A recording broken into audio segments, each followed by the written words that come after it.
menjelaskan tentang kebijakan politik yang terjadi pada masa pemerintahan Presiden Megawati Soekarno Putri. Selamat menyimak. Sebelumnya, kita semua pasti sudah mengenal bukan siapa itu Ibu Megawati? Ibu Megawati atau dengan nama panjang, Megawati Setiawati Soekarno Putri adalah Presiden Indonesia yang kelima yang menjabat sejak 23 Juli 2001 sampai dengan 20 Oktober 2004.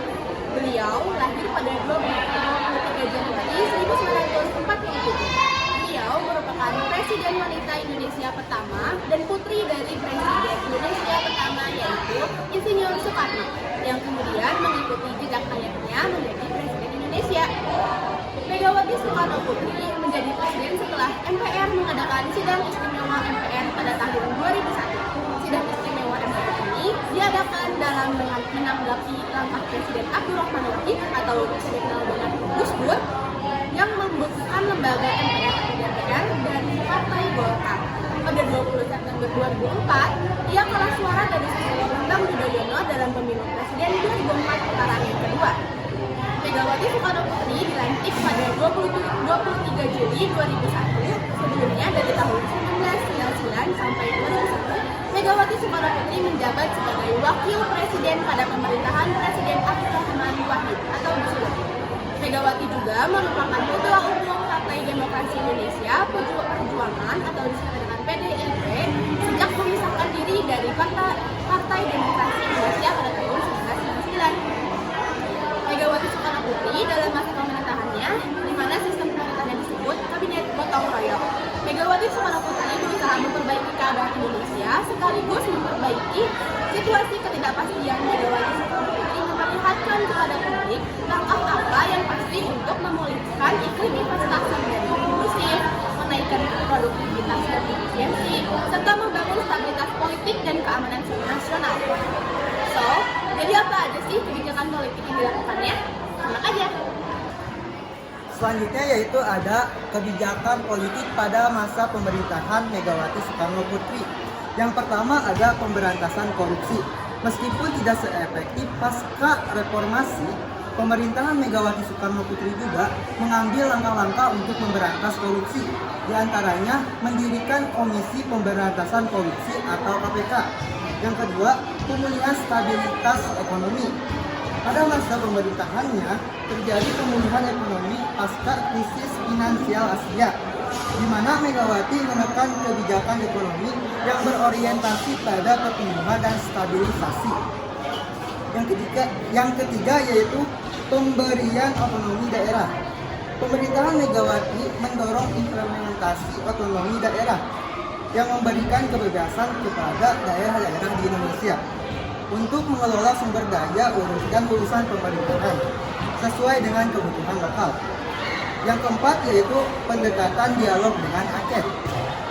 Pemerintahan Megawati mengadopsi pendekatan dialog untuk menyelesaikan konflik di Aceh yang pada akhirnya mengarah pada perjanjian perdamaian yaitu Helsinki pada tahun 2005.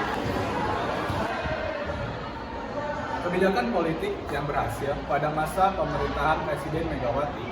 Yang pertama adalah kebijakan politik luar negeri.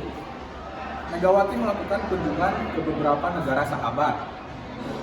Hal tersebut dilakukan dalam rangka melakukan hubungan kerjasama diplomatik antar negara sahabat.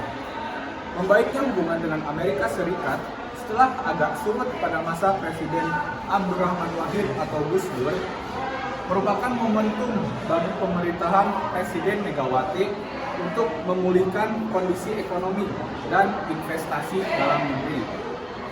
Kemudian ada beberapa komitmen antara Amerika Serikat dan Indonesia yang berhasil dibangun pada pasca peristiwa WTC. Yaitu yang pertama, menjaga keteraturan hubungan militer Indonesia dan militer Amerika Serikat untuk terus bekerja sama.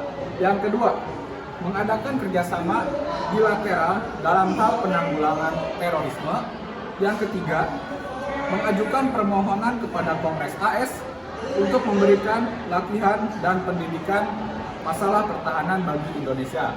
Dan yang terakhir, yang keempat, itu menghentikan embargo peralatan militer bagi Indonesia yang telah lama dilakukan oleh Amerika Serikat. Kemudian yang kedua adalah dalam bidang militer dan pertahanan.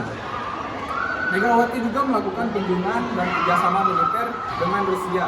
Kunjungan kerja tersebut dilakukan pada tanggal 20 hingga 23 April 2003 yang menghasilkan deklarasi kerjasama antar negara Indonesia dan Rusia dalam bidang pertahanan dan sebagai negara sahabat.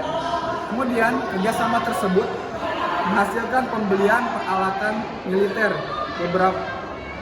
berupa 4 pesawat jet jenis Sukhoi produksi militer Rusia.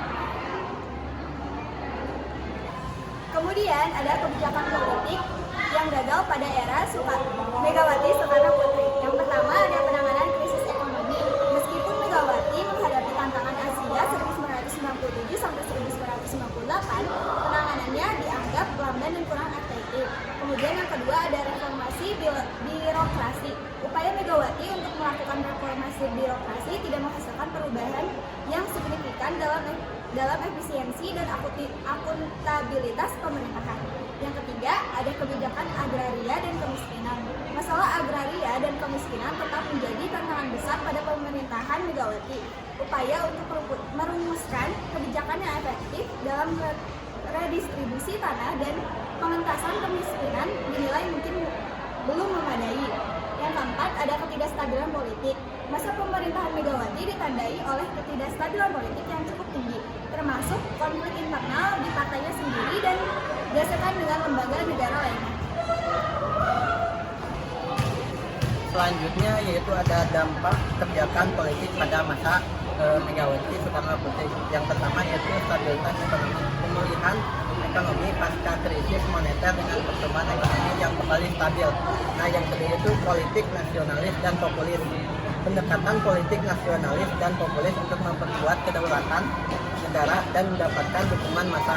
Yang ketiga yaitu kebijakan luar negeri yang aktif, meneruskan kebijakan luar negeri yang bebas aktif berlandaskan kepada kepemimpinan yang aktif. Yang keempat yaitu perkembangan demokrasi, memberikan dampak jangka panjang terhadap perkembangan demokrasi di Indonesia, terutama melalui pemilihan umum pada tahun 2004. Kelima yaitu penekanan pemberantasan korupsi, menekankan pentingnya pemberantasan korupsi dalam pemerintahannya.